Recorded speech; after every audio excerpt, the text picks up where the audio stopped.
धृतिः क्षमा दमोस्तेयं शौचमिन्द्रियनिग्रहः धीर्विद्या सत्यमक्रोधो दशकं धर्मलक्षणम् भिद्यते हृदयग्रन्थिः छिद्यन्ते सर्वसंशयाः क्षीयन्ते चास्य कर्माणि तस्मिन् दृष्टे परावरे ध्यायतो विषयान् पुंसः सङ्गस्तेषूपजायते सङ्गात् सञ्जायते कामः कामात् क्रोधोऽभिजायते क्रोधात् भवति सम्मोहः सम्मोहात् स्मृतिविभ्रमः स्मृतिभ्रंशात् बुद्धिनाशो बुद्धिनाशात् प्रणश्यति नैनं छिन्दन्ति शस्त्राणि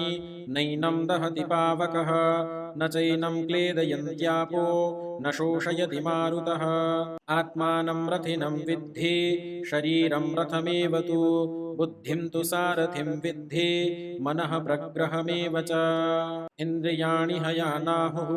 विषयांस्तेषु गोचरान् आत्मेन्द्रियमनोयुक्तं भोक्तीत्याहुर्मनीषिणः मनस्यन्यद्वचस्यन्यत् कर्मण्यन्यद्दुरात्मनां मनस्येकं वचस्येकं कर्मण्येकं महात्मनां न जातु कामः कामानाम् उपभोगेन शाम्यते हविषा कृष्णवर्त्मेव भूय एवाभिवर्धते षड्दोषाः पुरुषेणेह हातव्या भूतिमिच्छता निद्रा तन्द्रा भयं क्रोध